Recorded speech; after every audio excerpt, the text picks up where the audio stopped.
Hi, Andrew here, and I see we're at the making excuses part of the end game. Restrictions are dropping. Not mandates, not bad law, but just the enforcement of the restrictions are dropping.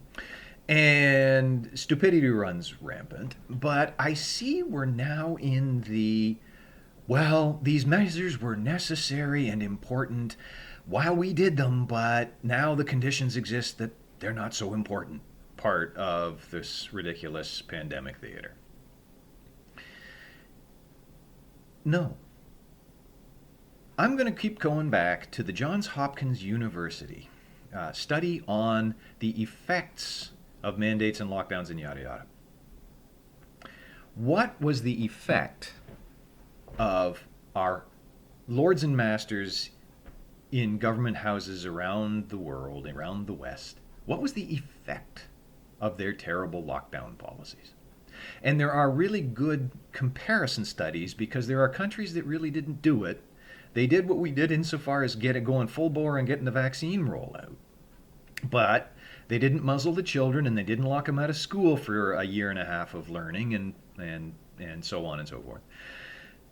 And so John Hopkins concluded that there was a 0.2% decrease in potentially a 2% decrease in deaths due to COVID from all of these measures.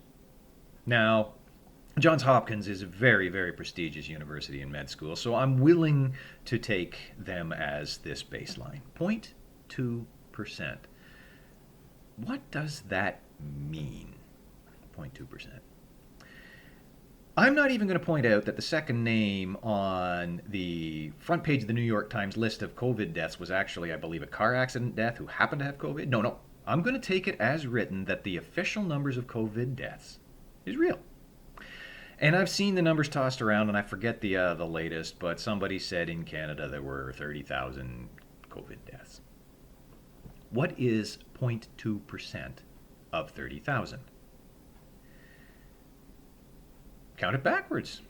10% is 3,000, 1% is 300, 0.1% is 30, 0.2% is 60. We raped our economy to save 60 people.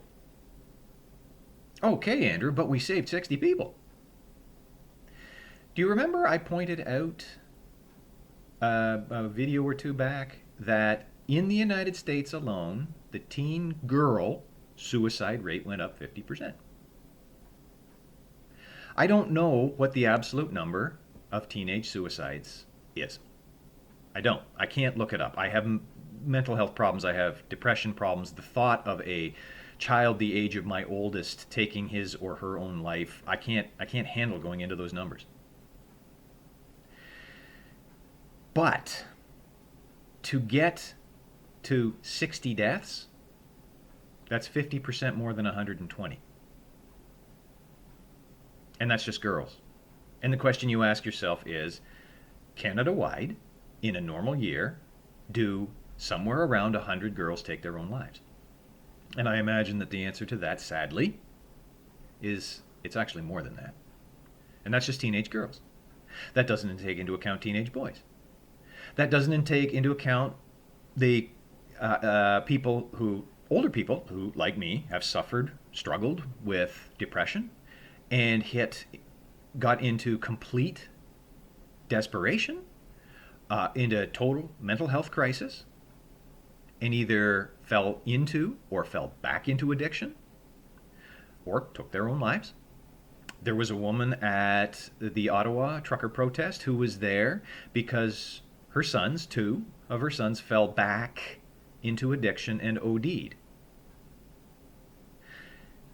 How many ODs above baseline occurred during the 2 years of pandemic stupidity?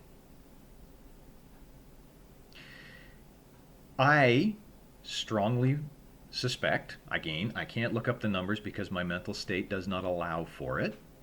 I strongly suspect that just amongst teenagers alone, there were more excess deaths due to the restrictions than there were saved by the restrictions.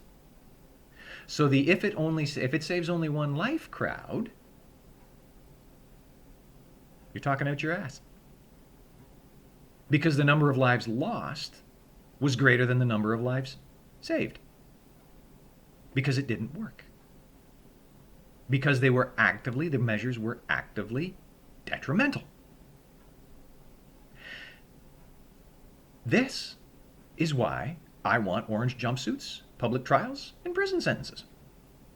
And I would start with every provincial premier, the prime minister, his entire cabinet, and all of their cabinets. I would take every provincial medical officer of health and the Canadian one. So yeah, Kieran Moore, you. Yeah, Theresa Tam, you. And I put you in a docket and charge you with accessory to murder because you are directly responsible for a massive number of deaths. Certainly a greater number than were saved by your insane policies. I made a video about this. Forgive, forget, and move on. I was a little heated in that video. And I said, no, I'm not ready to forgive, to forget, to move on. Can we all come together? No. Not until I start to see orange jumpsuits and public trials of the monsters who did this to our youth.